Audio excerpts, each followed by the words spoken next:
Hola, somos Tangente, mi nombre es Miguel Reyes y ya estamos de vuelta con un episodio más de lunes para hablar un poco sobre la coyuntura. Hoy esto es coyuntural y es permanente, creo yo, ¿verdad? Y es un tema del que nuestro invitado lo tiene bien, digamos, analizado. Y creo que no hay nadie mejor para explicarlo. Ricardo, ¿cómo estás? Ricardo Barrientos, director ejecutivo de ICEFI. ¿Cómo estás? Bienvenido a Tangente otra vez. ¿Qué tal, Miguel? Pues acá, con gusto, casi sintiéndome en casa. Sí, ya, ¿no? Sí, bienvenido ahí a Tangente. Aquí estamos a la orden y Digamos, con toda la mejor intención de contribuir al mejor entendimiento, sí, ojalá, de lo que está pasando, ¿verdad? Sí, yo creo que tu opinión es bien valiosa, Ricardo, porque... A ver, yo creo que hay algunas cosas sobre la mesa, ¿verdad? Primero, yo creo que ni vos ni ICEFI son opuestos, digamos, a la política social, a que el gasto público sea suficiente, digamos, dependiendo del tamaño del país y lo que el país necesita. Ustedes han sido claros en ese tema. No se ponen, digamos, a una política fiscal robusta y demás. Entonces, la crítica a lo que vamos a hablar hoy, que es que yo creo que han adivinado un poco ahí la audiencia, es el presupuesto, ¿verdad? Y precisamente el presupuesto que se aprobó hace solo unos días, viene desde un deseo de que el presupuesto sea pues grande, suficiente, pero técnico, ¿verdad? Sí. y que, digamos, tenga las suficientes características para funcionar de una forma correcta, ¿verdad? Sí, quizá ahí, si me lo permitís, sí, dale. Miguel, yo creo que sí vale la pena una declaración institucional, ¿verdad? Efectivamente, nosotros vamos a lo técnico, no somos una entidad que tenga un afán opositor, pero tampoco de simpatía o de apoyo al oficialismo. Nuestro mandato constitutivo es muy claro, tenemos que ser objetivos y técnicos. Y en ese sentido, yo lo ejemplifico de la siguiente manera. Nosotros no vemos quién firma el decreto. Claro. Nosotros no vemos quién firma la iniciativa de ley. Nosotros vemos qué dice el decreto, qué dice la iniciativa de ley. Así es de que, pues un poco, por supuesto, no es que nos den lo mismo, ¿no? Claro, no. Pero tampoco se trata de hablar acá cosas que no son. Pero sí hacemos nuestro esfuerzo que no se nos... Es como en los currículum, ¿verdad? Sí. En la currícula hoy en día se pide que no se ponga la fotografía de la persona. Lo que queremos es ver qué es lo que ha hecho, claro, qué es lo que aprendió, qué estudió, dónde ha trabajado, qué hace, qué no hace, qué sabe, qué no sabe, y no vaya a ser de que sea una persona que al ver la foto pues es agraciada, atractiva o no, y entonces... que no sea ese el... Nosotros vemos lo que determina. Qué es lo que dice el documento. Entonces, nuestras publicaciones, el estudio... no es si este es el tercer presupuesto del presidente Arévalo y cómo se compara con el segundo de Yamatei o el cuarto de Jimmy Morales. Eso que lo hagan los politólogos. Sí. Yo creo que está bien. Nosotros vamos a la parte de la política fiscal que está contenido en el documento. Y un poco yo te diría, creo que podemos organizar la conversación porque el presupuesto de Guatemala para 2026 se puede entender en un proceso a dos tiempos. Uno es la propuesta original que el Poder Ejecutivo le presentó al Poder Legislativo mediante la iniciativa de ley número de registro 6625.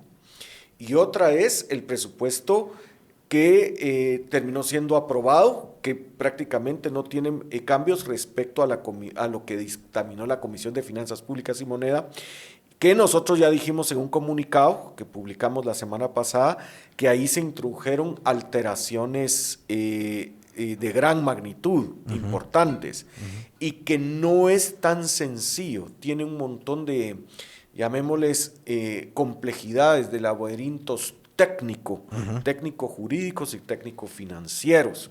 Entonces, si querés, vamos en eso. Sí, vamos viendo por ahí. Yo antes quiero abotar un tema que ya se ha hablado, y creo que ya lo han hablado con vos también en alguna otra participación que tuviste por acá, pero creo que a lo mejor es importante aclarar un poco, porque es que siempre se habla de este tema de el presupuesto más grande de la historia, ¿verdad? que es un poco, digamos, se hace ahí la broma de que siempre va a ser el presupuesto más grande de la historia porque obviamente la cantidad de dinero va a ir subiendo siempre, ¿verdad? Pero hay un tema, digamos, y es una aclaración que se ha hecho en estos espacios y que vos la vas a hacer mejor que yo porque es tu expertise, de que en realidad tiene que verse como porcentaje del PIB. Si tu perrito ya no camina o ya no juega como antes, Artrin de Brouwer es un suplemento para las articulaciones que tiene un sabor delicioso y alta concentración de glucosamina y condoitín que ayuda a mejorar significativamente la movilidad, a proteger las articulaciones y aliviar el dolor. Devuélvanle a su mejor amigo las ganas de moverse con Artrin de Brouwer y recuerden siempre consultar primero con un veterinario para poder empezar a aplicarle este medicamento. Yo ya voy a preguntar ahí si al Harry le puedo dar de este medicamento porque ya lo estoy viendo viejito. Así que es bueno, Artrin de Brouwer, ya saben, recomendadísimo por Tangente. Afortunadamente esa no es de las más complicadas. Ajá, sí, ese no es el tema más complicado. Bueno, es que hoy tenemos la población más grande de la historia de Guatemala. Ajá. ¿Por qué? Porque cada año la población crece. También hoy tenemos los precios más altos de la historia, ¿verdad? Y yo siempre digo, ¿cree usted que lo que podía comprar con 100 quetzales hace 10 años es lo mismo que puede comprar con 100 quetzales? Todo el mundo dice, no, por supuesto. Bueno, lo mismo le pasa al gobierno.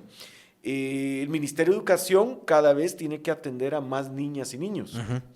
El Ministerio de Salud tiene que atender cada vez a más pacientes. ¿Por qué? Porque cada vez hay más gente, ¿verdad? La población crece. Cuando el gobierno tiene que comprar y contratar, tiene que pagar, así como todos nosotros, precios cada vez más altos. Entonces, relativizar las cifras como porcentaje del Producto Interno Bruto, el famoso PIB, es una herramienta que usan los economistas para neutralizar el efecto de estas variables que tienen un crecimiento y concentrarnos realmente en cuál fue la variación del indicador o del concepto que estamos, si ya es el déficit fiscal, el gasto social o la carga tributaria. Entonces, sí, efectivamente, lo técnicamente correcto es verlo como porcentaje del Producto Interno Bruto para neutralizar el efecto del crecimiento de los precios o de la población, por ejemplo. Y en ese sentido, digamos, viendo... salud, no te preocupes, salud, aquí. En ese sentido, viendo el presupuesto como porcentaje del PIB, pues sí pegamos un salto. Estos últimos 2 años, digamos, del gobierno del presidente Arévalo, que pasamos del 2024 de 13.4, ¿verdad?, a 16.3 en 2025 y 16.1 en 2026. Ahora, yo lo que te iba a preguntar con eso es, ¿eso a ustedes de alguna forma les preocupa o les alarma, digamos? Ese salto que se pega. Cuidado, porque el de 2024 es ejecutado. Claro, son gastos, ¿verdad? Ya realizado. Realizado. En cambio, los últimos 2 son presupuestos. Entonces, se ve el salto muy grande porque ahí no está el factor de subejecución. Claro. ¿Verdad? Entonces, y esa es nuestra postura. Si se ejecutara bien todo lo que dice el presupuesto, pues nadie debería preocuparse. En el sentido, bueno, excepto ciertos rubros que criticamos, ¿verdad? Claro. Pero, por ejemplo, y yo te adelanto, eso es una de las grandes conclusiones del análisis de la propuesta original del Ejecutivo.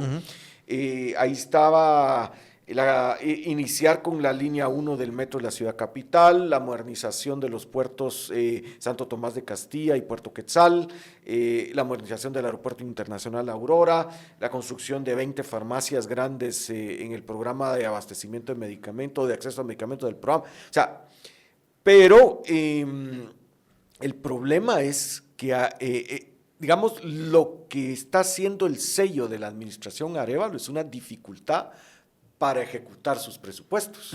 Entonces yo te diría que en realidad lo que vamos a ver al final de 25 y vamos a ver en 26 son números por debajo de ese 16. De ejecución. Y muy probablemente en torno al 14. Entre 14 y 15. Muy parecido a lo que veníamos Habiendo arrastrando. dicho eso, sí hay un incremento. llamémoslo, otra forma de verlo es lo que los economistas llaman en términos reales, que es descontando el efecto de la inflación. Sí hay un incremento, pero lamentablemente lo que hemos estado viendo es que esto no se está formando necesariamente en satisfactores sociales y económicos. Claro. Entonces, eso es muy mala mi respuesta porque no queda claro, ¿verdad? Pero voy a tratar de aclararlo. Yo diría que nos preocupa, pero poco, porque pese a que hay buenas intenciones, no se están realizando como se debiera. Claro. Y entonces eso es lo que nos preocupa. Claro, o sea, digamos, es más, ustedes, su preocupación es más en función de resultados. Correcto. ¿Verdad? Pensando que, como ya decíamos, digamos, ustedes ven bien que el gasto, o sea, que el gasto pueda aumentar en función de esos resultados, ¿verdad? Así es. Ajá. O sea, lo Okay. importante no es si es 13 o 16% del PIB. Lo importante es que ganamos en Guatemala con lo que hace o no hace el gobierno. Okay. Y eso es lo que sí nos preocupa. Perfecto. Entonces ya yo quería agotar esa discusión un poco Sí. para entrar en estos términos porque, digamos, yo sí vi, por ejemplo, titular de Prensa Libre que dice presupuesto más alto de la historia y ponen ahí la cantidad, ¿verdad? Algo así, lo estoy parafraseando, ¿verdad? Digamos, y no es esa la discusión correcta, sino más bien esto que estábamos hablando un poco de cuánto representa eso en función al PIB. Y sí, como decías, sí hay un incremento, pero ¿Y no cuál es no ha algo que te sido el preocupa más alto tanto. de la historia? Claro, que ese es el tema, ¿verdad? Siempre va para arriba, ¿verdad? Sí. Y eso va a pasar ¿Cuál ha así siempre. sido? ¿Por qué? Porque los precios crecen, la población crece, Claro. las necesidades crecen, etc. Claro, gracias por esa explicación. Pero bueno, pasemos entonces un poco a las preocupaciones que hay en función de lo que se aprobó, ¿verdad? Que ustedes explicaban algunas de ellas, pero si nos pudieras ir dando, tal vez paso por paso, explicando algunas de ellas, ¿verdad? Que son puntuales respecto a algunos temas. Hay uno donde me gustaría detenerme con más, que es en el tema del incremento al presupuesto de los COCODES, ¿verdad? Y ahí me gustaría que habláramos un poco de lo técnico y lo político también, porque creo que hay un tema que sí es preocupante y donde este gobierno sí tiene una responsabilidad importante, pero si quieres agotemos los otros y dejamos ese para Sí, último. y que sí está doliendo, ¿verdad? Claro. Y que sí está doliendo. A ver, entonces, el resumen de nuestro análisis de la propuesta original del Ejecutivo es que en general no la veíamos mal. Traía algunos elementos con un potencial importante de beneficio, pero la gran preocupación es, ¿será que van a lograr ejecutarlo? ¿No será que vamos a volver a repetir lo que ya vimos en 2024 y 2025? ¿Y cuáles son esas acciones? Bueno, ya cambiaron al ministro de Comunicaciones, Infraestructura y Vivienda. Sí. Tarde otra vez, pero ya es el tercer cambio. Tarde y con pocos resultados. Tarde y con pocos resultados, pero también creo que hay que señalar al Ministerio de Agricultura, Ganadería y Alimentación, al Ministerio de Cultura y Deportes, por ahí el Ministerio de Desarrollo Social, pero con unos programas que, o sea, los aportes, bueno, pero digamos, eso era básicamente. Lo que pasó la semana pasada, lo que ocurrió la semana pasada, mejor, empezando por el propio lunes, tiene que ver con el dictamen que emitió la Comisión de Finanzas Públicas y Moneda. Y como vamos a hablar un poquito de política, voy a ir dando algunos detalles. Esa comisión tiene 21 diputados, de los cuales solo hubo 3, la séptima parte, votos disidentes. O sea, la mayoría de 18 de los 21 diputados lo firmaron y bueno, vimos que el decreto, es el decreto 27 de 2025, se aprobó con mucho entusiasmo en el Congreso, 139 votos de los 160, de sobra mayoría calificada, además de urgencia nacional. Que eso es raro, digamos.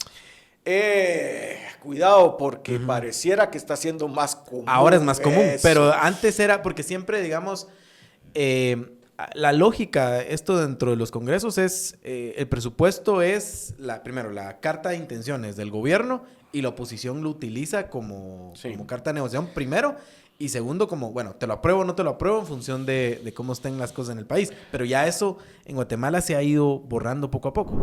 Época de convivios y sale de repente ahí la oportunidad o la necesidad, ¿no?, de tomarse un par de tragos. Siempre con moderación, pero si lo van a hacer, es bueno que con el primer trago se tomen su pastillita de Parismart Parismart es un medicamento natural que les ayuda a evitar los molestos efectos de la goma del día siguiente. Así que si les sale un convivio miércoles o jueves y tienen que ir a trabajar al día siguiente, pues se toman Parismart y tranquilamente van a trabajar al día siguiente sin dolor de cabeza y sin molestias. Pareciera que estos 18 diputados que estamparon su firma, que calzaron con su firma el dictamen de la Comisión de Finanzas, estaban un poquito nerviosos de que se supiera qué era lo que estaban firmando. ¿Cuáles fueron las alteraciones? Bueno, y perdón, pero es inevitable empezar con el tercero, ¿verdad? Aunque sí voy a hablar hay básicamente 3 artículos que a nosotros nos preocupan mucho y lo reflejamos en nuestro comunicado. El tema es que ya desde el lunes en la mañana estaba circulando un borrador, una versión preliminar del dictamen. Y en cuanto llegó, pues las amigas y los amigos de la prensa inmediatamente nos lo trasladaron. Y entonces cuando llegó a nuestras manos, pues inmediatamente a procesarlo, ¿verdad? Identificar los cambios y todo el trabajo técnico. Y nos llamó la atención, el decreto tiene 165 artículos. En el 163, en el antepenúltimo artículo, aparecía una asignación de 5.500 millones de quetzales para el Instituto Nacional de Electrificación, para un fideicomiso que tenía que ver con tema de ampliación de cobertura de energía eléctrica. Nunca habíamos oído hablar de eso. No hay ningún proyecto, no sé si tú alguna vez viste algo de eso. Es una cantidad importante. Y además el monto, 5.500 millones de quetzales. Yo me recuerdo que hablando por teléfono con una persona, yo le decía, mira, ese monto tiene este tufo, este hedor a Consejo Departamental de Desarrollo. Y bueno, al mediodía, el diputado presidente, lo digo con todo respeto, por favor, para Julio Héctor Estrada, da una conferencia de prensa en donde da a conocer la versión ya final y firmada del dictamen, y resulta que efectivamente eso del fideicomiso de 5.500 millones de quetzales para el INDE no era tal cosa, eso era una fachada, era una pantomima. Y pues hubo que hacer esta maniobra para esconder la realidad que terminó siendo lo que todos nos olfateamos, ese hedor que sentíamos, ¿verdad? Era un nuevo aporte extraordinario a los consejos departamentales de desarrollo por 6.312.1 millones de quetzales. ¿Por qué nos preocupa eso? Pero quiero contar la historia que incluso los propios diputados tenían miedo de que se fuera a ver la que hicieron. Claro. Es como cuando un niño travieso ha quebrado una taza y la mete debajo de la cama para que nadie lo vaya a ver, con la esperanza de que ahí esté por los siglos de los siglos y nadie lo encuentre, ¿verdad? Entonces, el chiste se hizo solo porque sí actuaron a escondidas, incluyendo una fachada para este aporte extraordinario nuevo. Y bueno, lo que popularmente se conoce como que ocurrió un madrugón en toda regla, con nocturnidad y alevosía. Mientras el pueblo trabajador dormía, los diputados celebraban sus fechorías bajo el manto oscuro de la noche, ¿verdad? Y pues no hubo mayores enmiendas, solo hubo una enmienda que fue a la forma de aprobación, precisamente que fue con más de las 2/3 partes de los votos en el Congreso y de urgencia nacional. O sea, que la versión finalmente aprobada fue la que se cocinó. ¿Esto venía así del Ejecutivo, no, Ricardo? No. Por eso digo, estas alteraciones se cocinaron en la Comisión de Finanzas Públicas y Moneda, con 3 diputados. Creo que ahí está Álvaro Zú Escobar, Teresita de León y Orlando Blanco. Son los 3 integrantes de la Comisión de Finanzas que no firmaron el dictamen. Todos los demás 18 lo firmaron.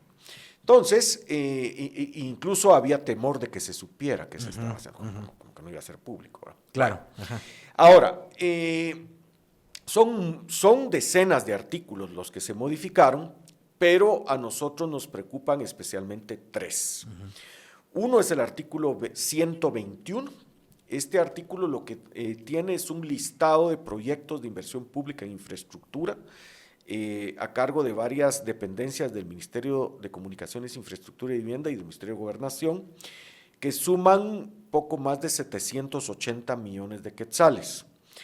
Y la gran pregunta es, ¿por qué estos proyectos de construcción o de obra tienen que estar en un artículo separado? ¿Por qué no los propuso el Ministerio de Comunicaciones, Infraestructura y van dentro del rubro del presupuesto? Y entonces el problema es que, por ejemplo, en el artículo 6, donde está el presupuesto de egresos, ahí está lo que solicitó el Ejecutivo para el Ministerio de Comunicaciones, y eso tiene un inventario de proyectos y un listado geográfico de obras. Pero en el artículo 121 hay otras. Pero esto no es adicional.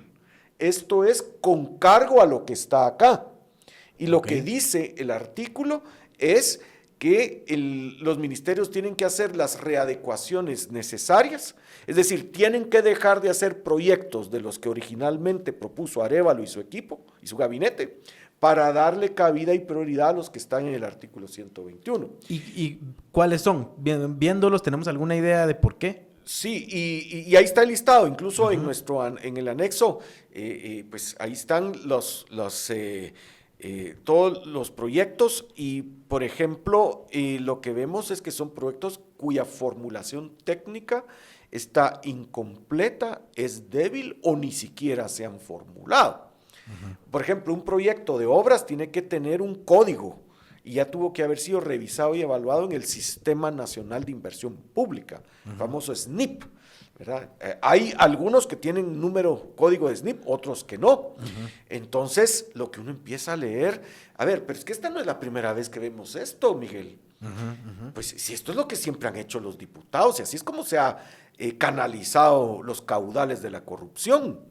Entonces, estamos recordando la forma de malversar y poner en entredicho las asignaciones presupuestarias para las obras de construcción. En otras palabras, Ricardo, estos son proyectos que les interesan a ciertos diputados y están, al ponerlo en el proyecto de presupuesto, en el presupuesto, obligando al Ejecutivo a hacerlos como prioridad. Y a dejar de hacer otros. Claro, porque además le quitan el presupuesto al Ministerio de Comunicaciones para priorizar estos que les interesan a ciertos diputados. Que es lo que pasó este año con los CODEDES, ¿verdad? Para ese aporte extraordinario de 5,012 millones que hay en 2025, hubo que quitarle 2,070 millones de quetzales al Ministerio de Comunicaciones, Infraestructura y Vivienda.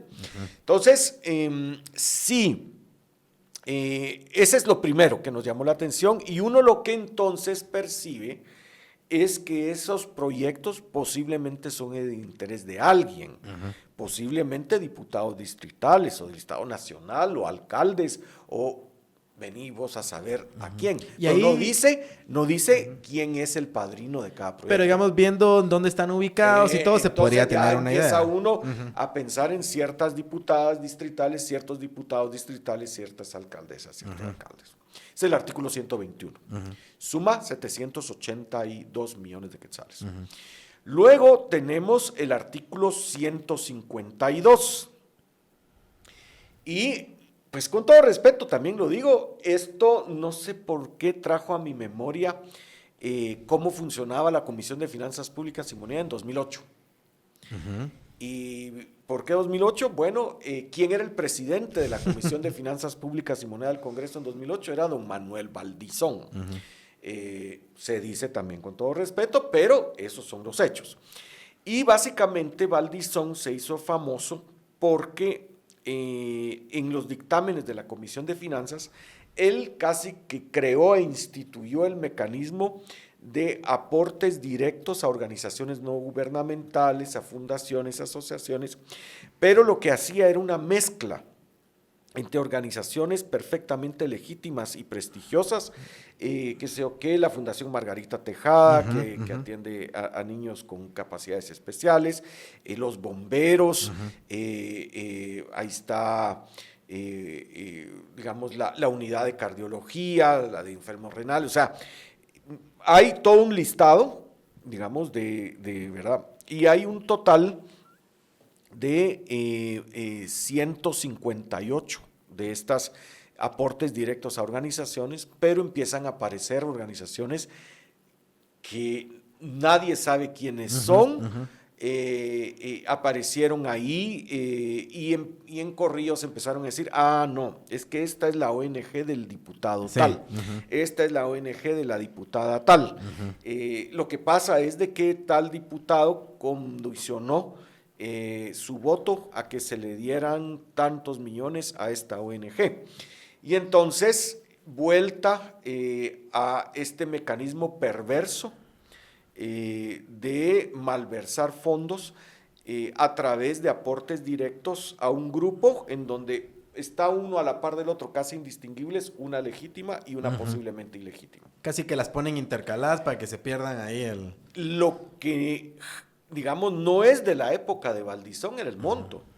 Porque en aquella época eran, me acuerdo yo el escándalo, 90 millones de quetzales, y que 1 millón para acá y 1 millón para allá, y era un escándalo. Aquí tenemos más de 2.400 millones de quetzales en aportes a ONGs.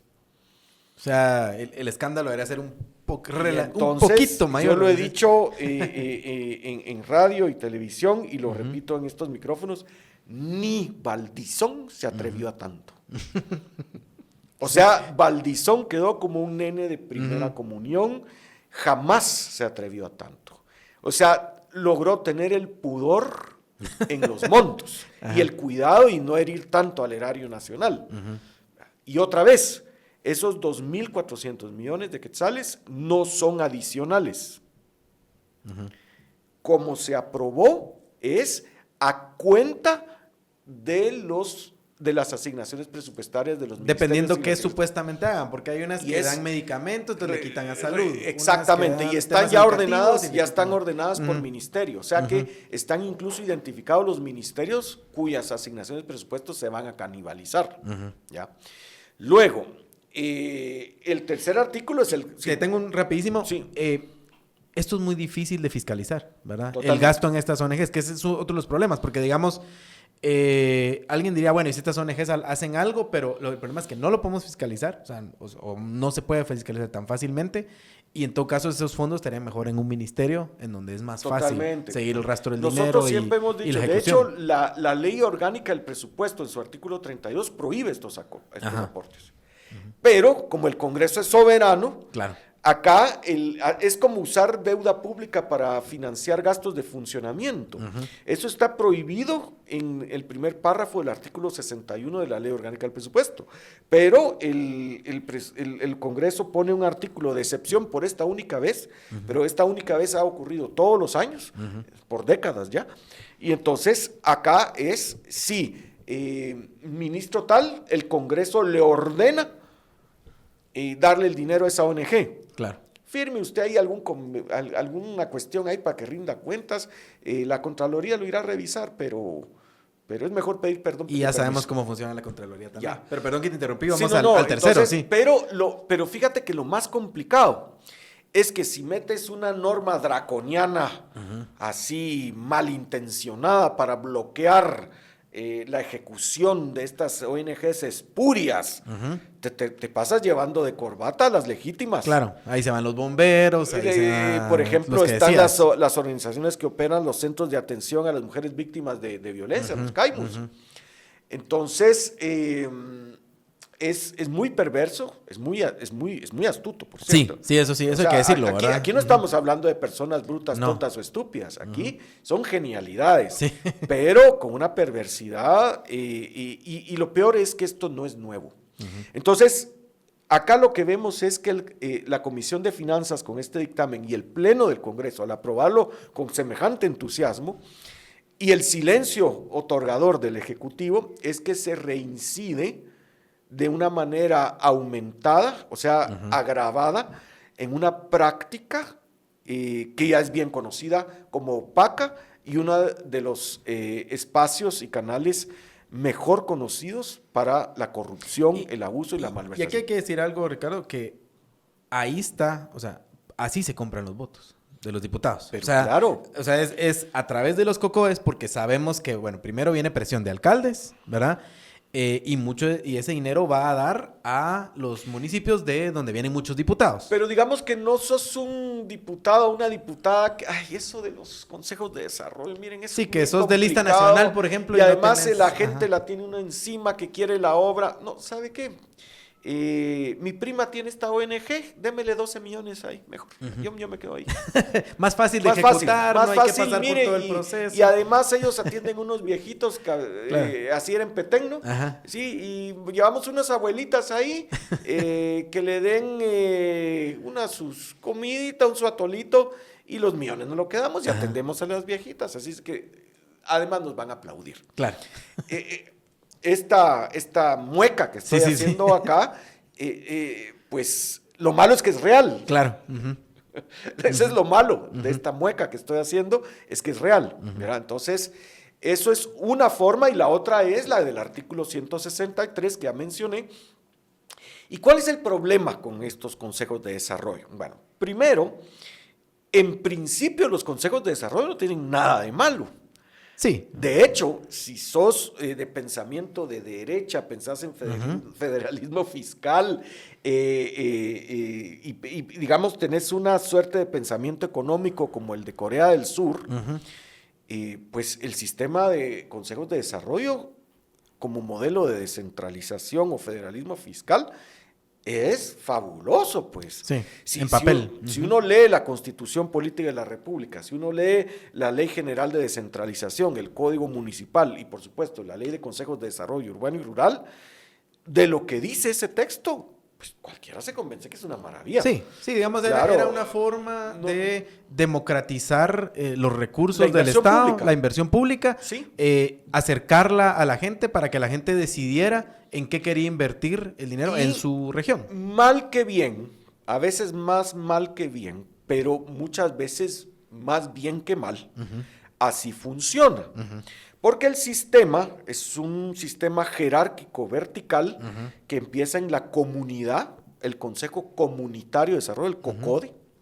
Luego las comunidades deciden, identifican sus necesidades y demandan proyectos y estas demandas y necesidades la elevan al municipio, a la municipalidad, y ese es el Consejo Municipal de Desarrollo. Luego, todas las municipalidades del departamento, más las organizaciones de la sociedad civil, empresarios, pueblos indígenas, mujeres, y ahí está la lista larga en la ley de consejos de desarrollo urbano y rural, en el Consejo Departamental de Desarrollo, pues recogen todo eso, lo unifican y lo mandan a nivel regional. Está el Consejo Regional de Desarrollo. Y luego, de las regiones, que pues lo elevan a nivel nacional, y ahí sí está el presidente de la República encabezando el Consejo Nacional de Desarrollo Urbano y Rural, el CONADUR. Entonces, el sistema no es malo y de alguna manera sí hay casos en que efectivamente desde la comunidad, desde el COCODE, pasa al COMUDE, al CODEDE, al COREDE y al CONADUR y se hace una obra y si le preguntamos a CGPLAN, que es el ente rector, digamos... Hay casos exitosos. Hay digamos. casos pues muy, muy decentes. La ley dice que de toda esta estructura vertical, comunidad, municipio, departamento, región, nación, las asignaciones presupuestarias van al nivel departamental. Por eso es que los dichosos consejos departamentales de desarrollo son la estrella de la obra, ¿verdad? Y entonces, lo que la ley dice es que, ¿y cuánta plata se les tiene que dar? La ley ya lo dice. Eso está en la ley del impuesto al valor agregado, en su artículo 10. Ahí se establece, en la versión vigente, que la tarifa actual del IVA es el 12%. Todos lo sabemos, porque todos pagamos IVA cuando hacemos compras en mercado formal. Y entonces lo que dice es que la recaudación correspondiente a uno de esos 12 puntos porcentuales, es decir, la 12ª parte de toda la recaudación del IVA, eso es como agarrar un pan francés de 12, y entonces un panito y quedan 11, esto es lo que le toca a los consejos departamentales de desarrollo. Y este año esos son más o menos 4.600 millones de quetzales. Nada despreciable, digamos. Nada despreciable. Y el otro año hay una discusión ahí, cómo presentaron, ese sí es un error del Ejecutivo, la distribución de la proyección de ingresos por impuesto, pero les toca como 4.500. Y entonces, ¿cómo se distribuye? Ha sido práctica, y me parece que ha sido muy sana, que la distribución de este aporte ordinario, el que está en ley, siga el mismo procedimiento que usa el cálculo matemático que el Código Municipal establece para el situado constitucional, las transferencias del gobierno central a los municipios. El Código Municipal establece un cálculo matemático que toma en cuenta pues población, tamaño, del tamaño del presupuesto, hay una variable que es todos por igual, etcétera, ¿verdad? Y pues bueno, y eso lo podemos juzgar, pero está bien, pero, digamos, es una forma... está en ley, y eso es lo que se llama el aporte ordinario, y es, mal que bien, lo que funciona. Ahora, en 2021, un tocayo tuyo, solo que apellido Martínez, sí. y el presidente Yamatei, en una ampliación presupuestaria, justamente, fue el decreto 31 de 2021, decidieron hacer un aporte extraordinario grande, que no sigue este procedimiento, y eran 300 millones de quetzales para los consejos departamentales de desarrollo, contribuyeran, ¿te acordás?, a la gran cruzada nacional por la nutrición. Sí. Y terminó siendo un fondo para la corrupción. A dedo, era entregado a dedo sin criterio técnico. En los municipios donde ellos querían. Ya para 2023 ese fondo se había duplicado. Había pasado de 300 a 600. O sea, dejó de ser extraordinario y ya empezaba a ser... Ya no pegamos el grito del cielo, ya nos rasgamos las vestiduras de indignación porque se había duplicado ese aporte extraordinario a los CODEDES, que era altamente vulnerable al abuso y la corrupción de don Miguel Martínez y de don Alejandro Yamatei. No se nos olvide que Yamatei se proclamaba a sí mismo el más municipalista de todos los presidentes. Sí, sí. Ahí, por eso. Por eso. Eran 600. En 2023, la Corte de Constitucionalidad suspendió la aprobación del presupuesto de 24, quiere decir que en 24 se ejecutó el presupuesto de 23, y entonces esos 600 millones aparecieron en 2024, el primer año del presidente Arévalo. En agosto, el Congreso de la República, por una iniciativa de ley que presentó el Ejecutivo al final de mayo, estoy hablando del año pasado, de 24, se aprueba una ampliación presupuestaria. Y ahí es el presidente Arévalo el que propone aumentar los 600 millones de aporte extraordinario en 1.800. Mira, 1.881, voy a hablar números redondos. Entonces quiere decir que ahora el aporte extraordinario en 2024 fue de 2.400. Era 8 veces más grande que el aporte de Miguelito de 2021. O sea, octuplicó el aporte extraordinario de 2021. Y ahí aparece por primera vez... Y el líder de todo esto es ahora el diputado, lo digo con todo respeto, Luis Aguirre, que hay algunas características de cómo se aprobó esa ampliación presupuestaria del año pasado. En primer lugar, en su artículo 13, es una tabla de 340 renglones, uno por cada municipio.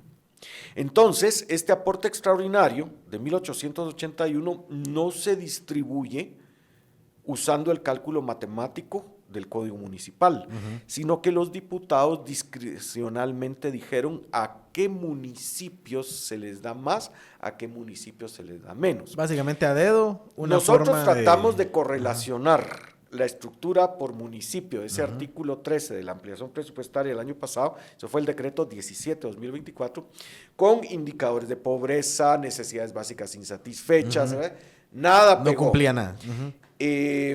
Fue, me parece, en esta misma mesa que el diputado Aguirre dijo con toda claridad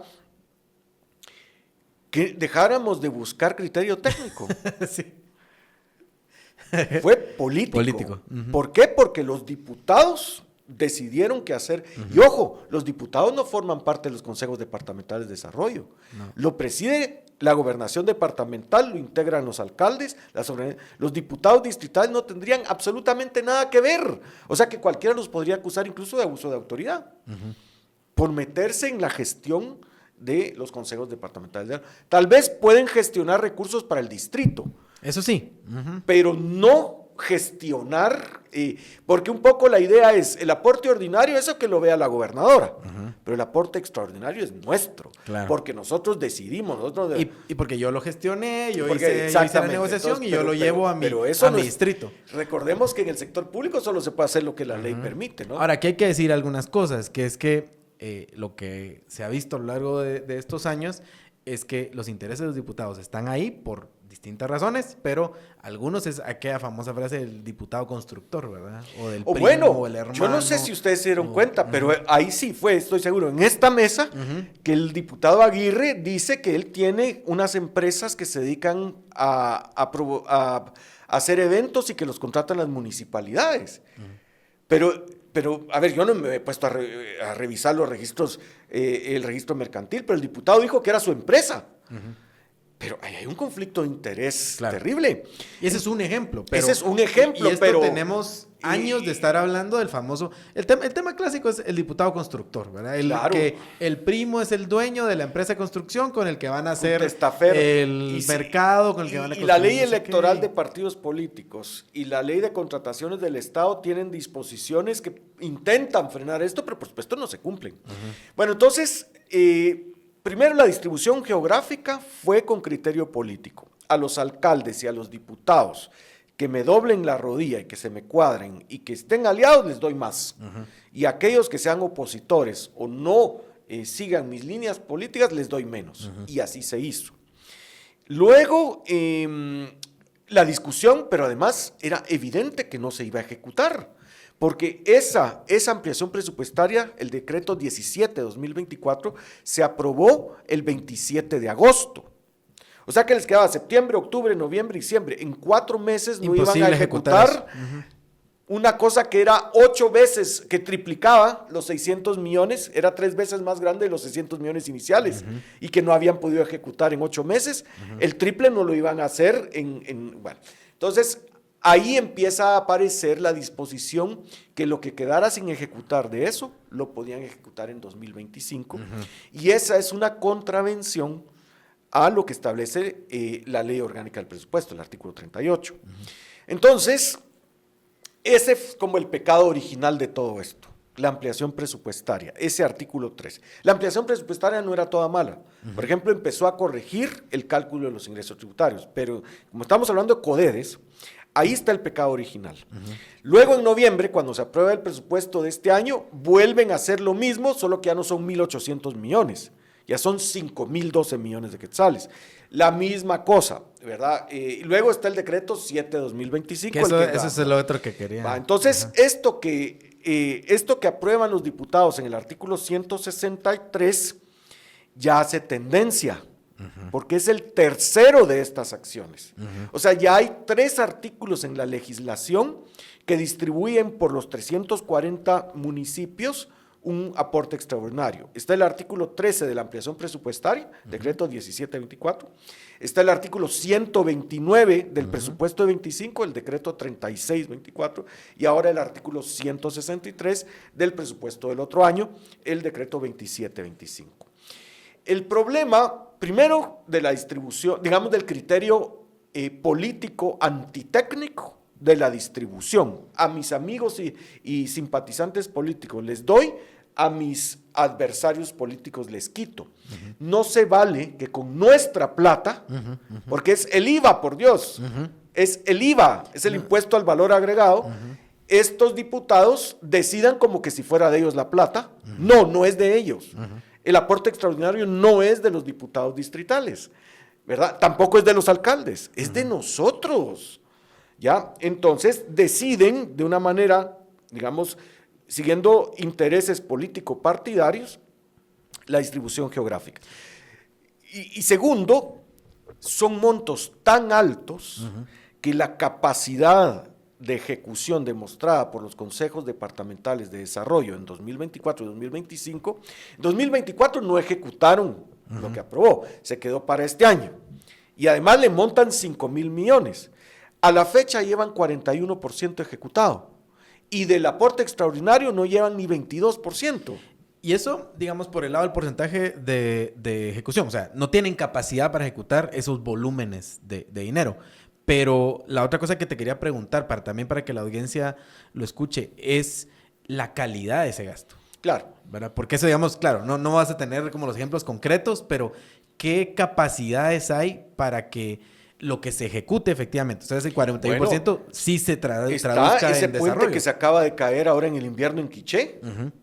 Esa fue una obra de ejecución acelerada en el Consejo Departamental del Quiché. Y el río se llevó el puente. Claro. ¿Ya? Entonces, cuidado también con pedir ejecución rápida, porque entonces tenemos el decreto 725, ¿verdad? Tiene que ser rápido y bueno.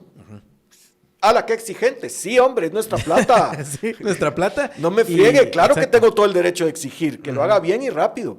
¿Ya? Entonces, el tema es que además de criterios antitécnicos, escasa capacidad de ejecución, también podría estar un déjà vu, una regresión en el tiempo a una práctica de hace 40 años, que era el jineteo de los fondos, ¿verdad?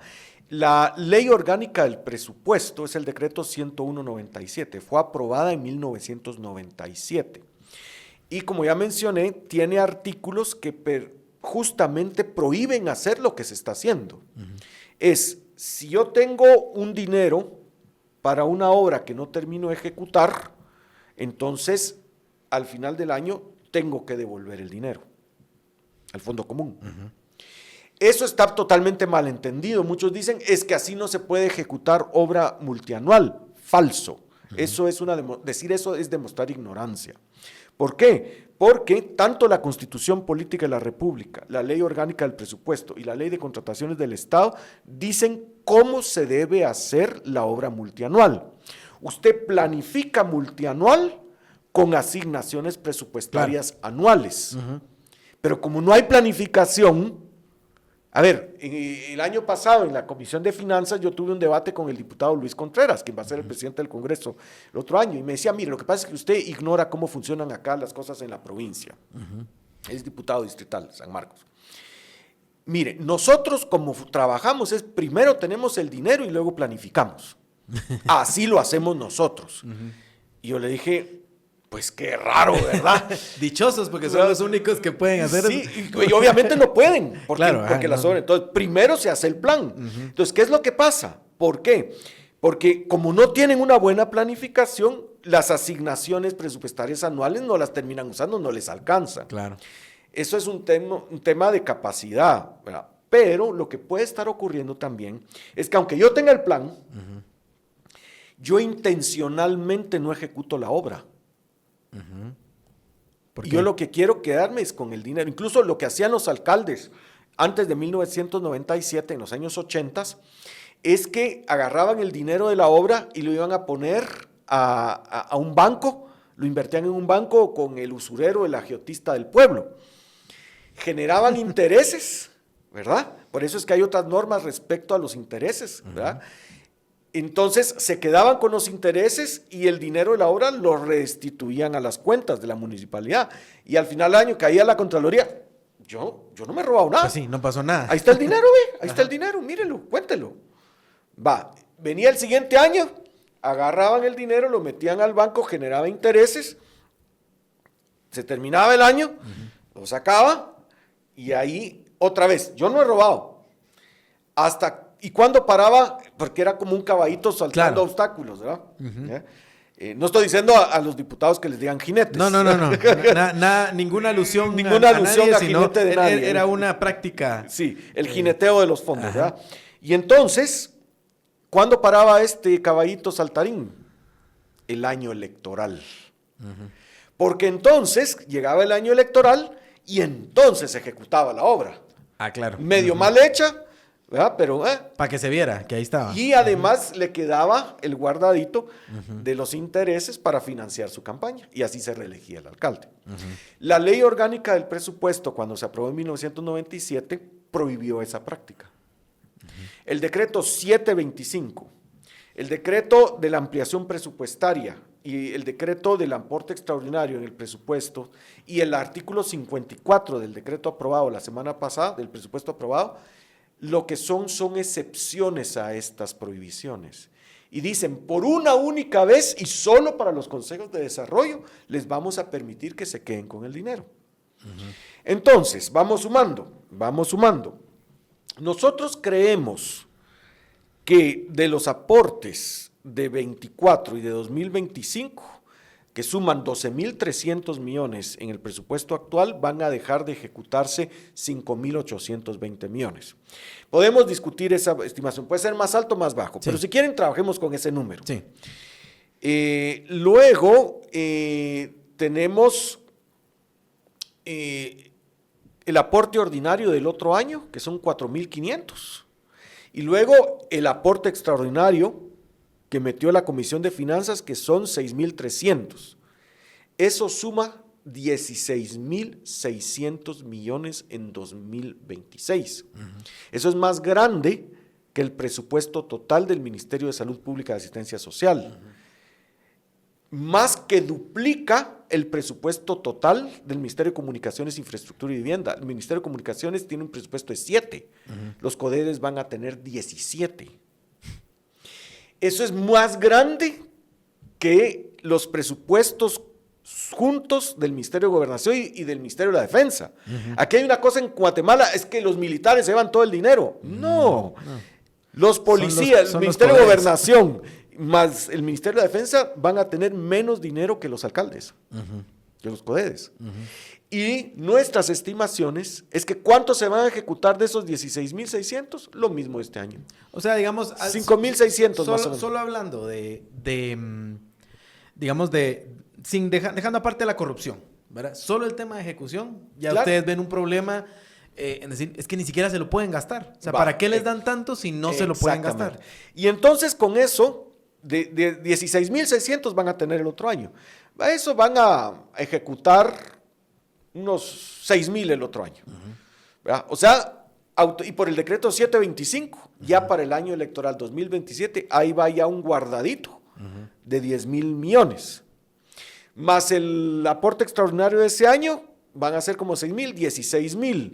Y digamos que meten otro aporte extraordinario, o sea, estamos hablando que esta gente va a tener alrededor de 20.000 millones de quetzales en 2027, en el año electoral. Y es que a eso iba. O sea, digamos, ahí está la trampa, ¿verdad? Ahí está el catch de todo esto. O por lo menos nuestra más sentida y profunda preocupación. De que se este mecanismo de los aportes extraordinarios a los CODEDES y el jineteo con el decreto, es que imagínate cómo será la voracidad que le rebotaron a la fuerza, torturando a la pobre normativa, el veto al presidente. De una forma que muchos han dicho estaba en tiempo y de la forma correcta, claro, de vetar el... Pero ojo, pero también ahí voy a decir algo.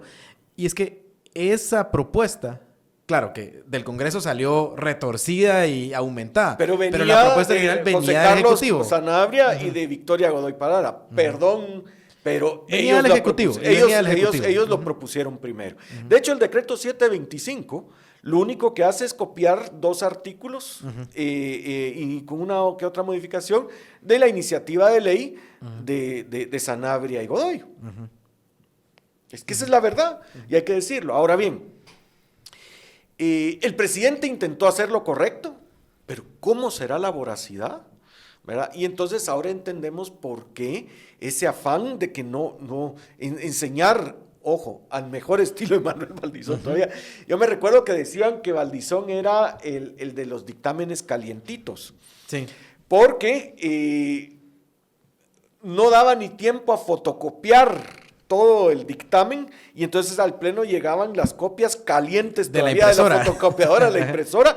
Por supuesto nadie lo haría. Claro. Ese dictamen lo leímos nosotros, doy fe, pero nosotros estábamos viendo a los diputados, no lo leían. No tenían ni idea. O cada quien sabía. O ya sabían. Su mandadito que estaba ahí. Claro, adentro. O sea, les sabían lo que les interesaba y el resto. El resto les valió. Entonces, yo, para ir concluyendo, digamos, fíjate, solo en esos 3 artículos cuestionables, 6.300 de aporte extraordinario a CODEDES, más los 780 de las obras cuestionables, más los 2.400 de los ONGs. aportes a la ONG, ahí estamos hablando de 9.925 millones de quetzales en un bolsón gigante cuestionable.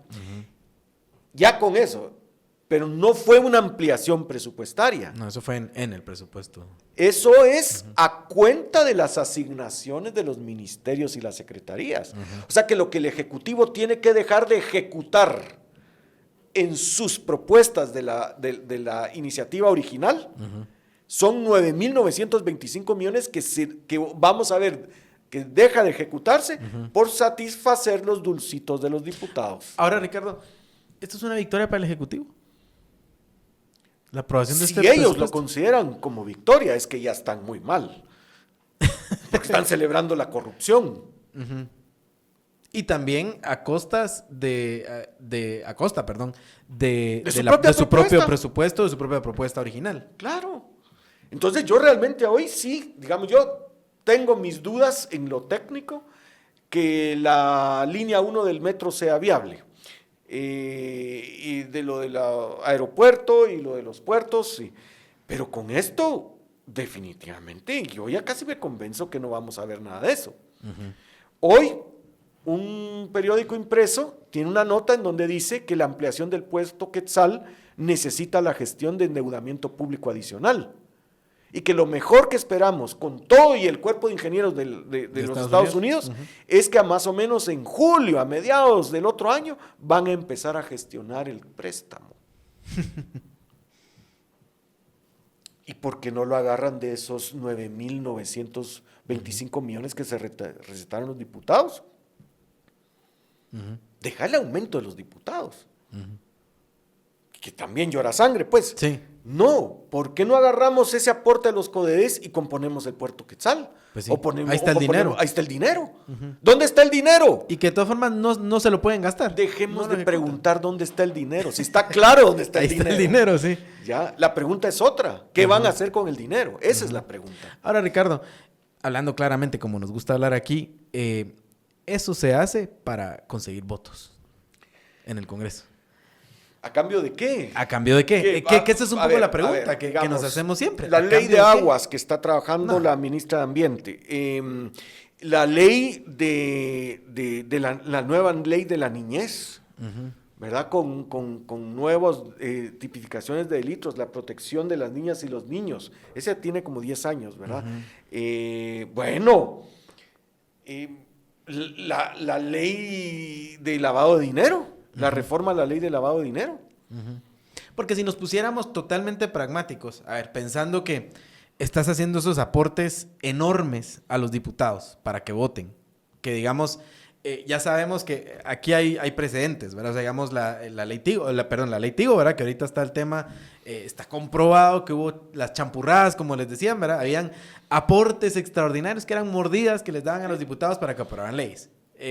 Se sabe que el gobierno anterior, un poco más de lo mismo también, ¿verdad? Y ahora ya no es eso, sino que ahora es a través del presupuesto del Estado y estas asignaciones extraordinarias a los consejos de desarrollo y las ONGs, que como decías, eso lo inventó otro, pero ya hoy está institucionalizado y ha crecido de una forma bastante impresionante, ¿verdad? Y esto no va a tener tope, Ricardo. O sea, yo creo que no tiene tope, ¿verdad? A ver, déjame hacer un cálculo aquí en la calculadora. Cálculo rápido. A ver, déjame hacer 16.600 menos 4.500.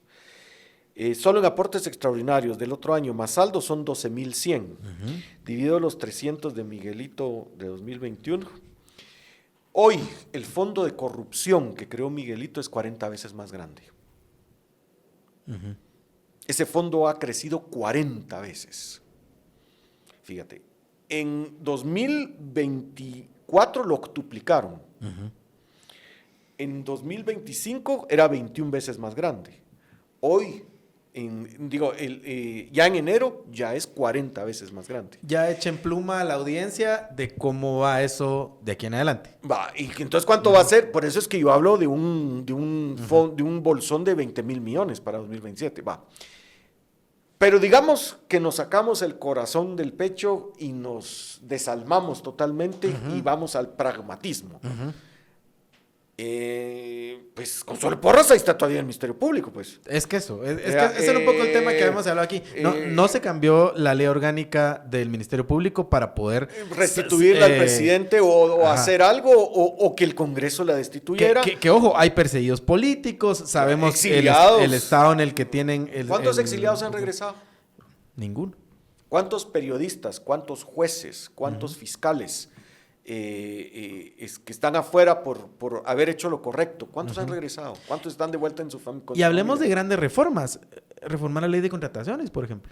Ya está presentada. Pero no se metió como parte de una negociación para hacerlo, por ejemplo. Bueno, digamos, yo no hubiera estado de acuerdo porque esas hay que discutirlas, pero sí. Si querían una demostración de fuerza, lo hubieran aprobado. Pero es punto, o sea, digamos, como estamos aquí hablando, ya estamos en la fase pragmática. Sí, ya nos sacamos el corazón, ya nos desalmamos. Ya el tema de corrupción no nos importa, además. Va, entonces voy a aprobar las grandes reformas. Ley electoral, voy a aprobar una reforma al sistema de justicia. O sea, digamos, los temas grandes, ¿verdad? Ni siquiera hablando de la ley de la niñez, que es un tema importante, pero digamos que es pequeño en función de las grandes reformas. A la ministra Orantes su ley de aguas. O sea, son propuestas de ellos, pues, ¿verdad? Y no se meten como parte de una negociación. Entonces, ¿a cambio de qué se dio ese regalo? ¿Qué fue lo que sí se aprobó? La ley ganadera. Que ya la Corte suspendió el artículo que era una autopista de alta velocidad para el lavado de dinero. O sea, le pedías a la SAT que te pusiera un sello y podías legalizar la cantidad de dinero que quisieras, todavía le pagaras a la SAT el 5%. Eso era casi sobornar al Estado de Guatemala para que te legalizara tus ingresos no declarados. Vaya que eso está suspendido. Es una aberración, es un horror. El decreto 27/2024, esa aberración, lo más espantoso que he visto, que es justamente el permiso y que es lo mismo que el decreto 725. Por esta única vez, y solo para los consejos de desarrollo, vamos a hacer una excepción a la ley orgánica de presupuesto y usted puede jinetear los fondos. Por favor. Yo, por ejemplo, la posición en la que pusieron a entidades como la CGPLAN, como Conred, como el mismo Ministerio de Ambiente, que dependen del Ejecutivo. O sea, y todavía está el tema de que le quitan el antejuicio a los secretarios de Estado. O sea... Esto no es una victoria para el Ejecutivo de ninguna manera. Yo me solidarizo con Carlos Mendoza, el secretario de Planificación, y con su equipo, porque están bajo ataque. Totalmente. Están bajo ataque. ¿Por qué? ¿Por corruptos? No, por hacer lo correcto. Y un ataque promovido, ojo, que nace desde el mismo Ejecutivo. Eso es lo que uno dice. Entonces, me cuesta verlo como una victoria del Ejecutivo.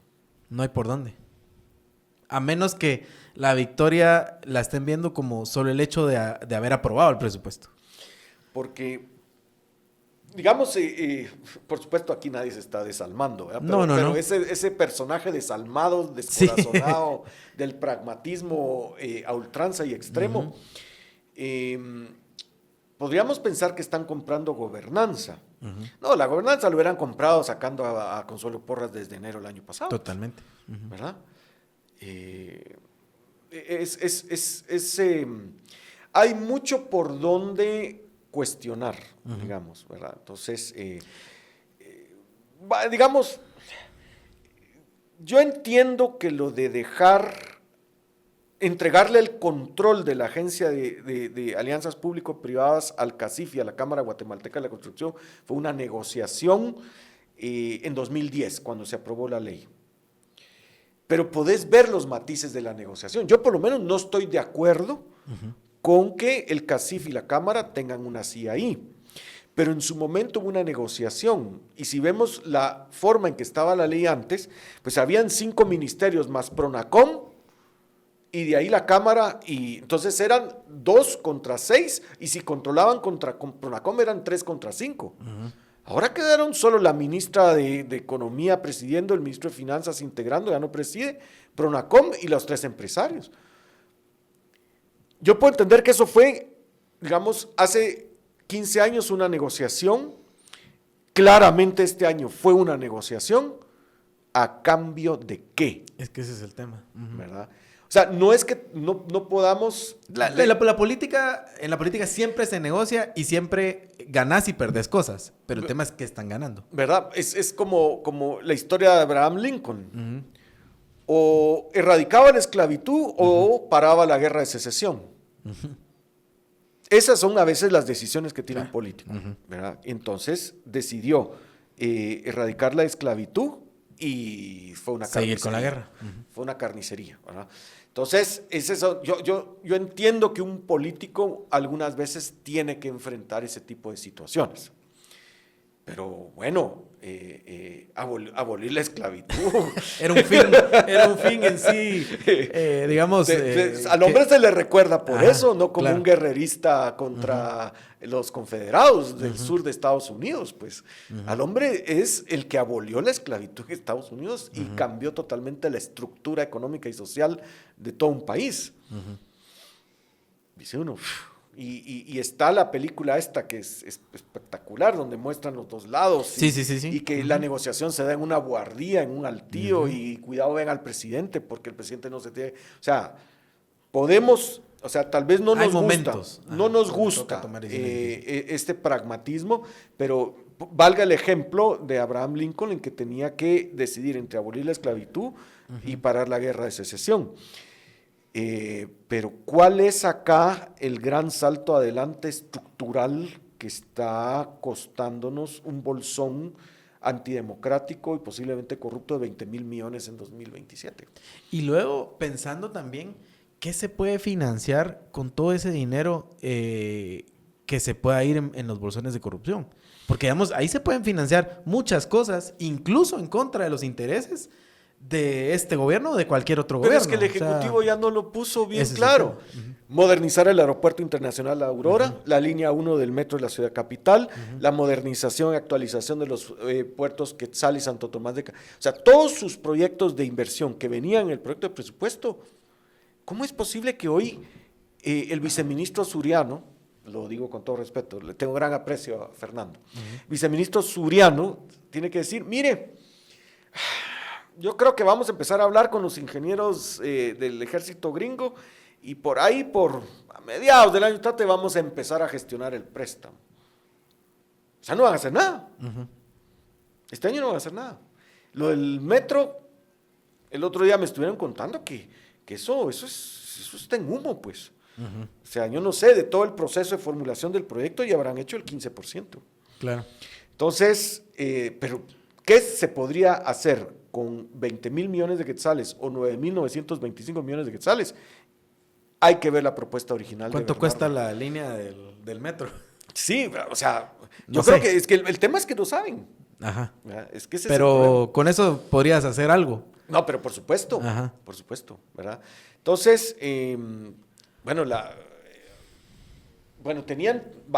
pero eso es mucho de empresarios, podrían decir, porque está hablando de aeropuerto. Bueno, también ahí en el proyecto de presupuesto tienen 3,000 kilómetros de caminos rurales y 1,800 kilómetros de caminos secundarios, que eso sí es fundamental para los estratos socioeconómicos bajos y medios. No hablemos solo del aeropuerto o de puertos. Incluso la idea original aquella de financiar una cruzada contra la desnutrición. Digamos, si para la audiencia que es más del lado de la política social, por supuesto. Ahí hay fondos para financiar eso de solo una forma... con agua y saneamiento se podría mover algunos puntos abajo de la prevalencia de la nutrición y la malnutrición crónica. Y ahí está el dinero. Que tal vez ni siquiera sería todo eso, no te lo gastas ya todo. No preguntemos dónde está el dinero, es que van a hacer, porque el dinero ahí está. Bueno, yo creo que ese va a ser buen título para el podcast. Ya no preguntemos dónde está el dinero, ahí está. Pero bueno, Ricardo, la verdad que te agradezco mucho porque siempre explicas muy bien estos temas que son difíciles, ¿verdad? Pero ustedes lo tienen estudiado. Y además con una consistencia a lo largo de los gobiernos, incluso en aquellos momentos en donde hay coincidencia ideológica o con los gobiernos. Y no lo escondo, y que tengo amigos y amigas en el gobierno. Esa es otra. Sí. Bueno, Sí. no sé, Bueno, perdón que lo decir, pero el propio ministro Mencos sí, viene de claro, ICEFI, ¿verdad? sí, Entonces, digamos, hay una y seguimos cercanía. siendo amigos, pero también en Segeplan, también en el Ministerio de Trabajo. Claro. O sea, esto no está en contra de la amistad que le profeso a muchos que hoy son funcionarios y funcionarias públicas. Bueno, gracias, Ricardo. Yo creo que es buena la aclaración y tenerlo claro porque hay que poner el grito en el cielo a veces por estos temas, ¿verdad? Claro. Y puede ser incómodo. Más si son pero hay que amigos. hacerlo. Ajá. Mal haría uno en quedarse callado. Ese es consejo para la vida, ¿verdad? Sí, claro, siempre con la verdad. El daño lo hace el mentiroso, el que se inventa un dato, el que se inventa un caso. Es el Ministerio Público el que se inventa casos. No, pero si los datos son los que son, la crítica de la amiga del amigo es lo mejor que te puede... Y es la que creo que debe ser más escuchada, ¿verdad? Porque viene es de la un que buen viene lugar. con propuesta Viene de también. un buen lugar. Y además viene con propuesta. Viene con propuesta. Nosotros hemos propuesto.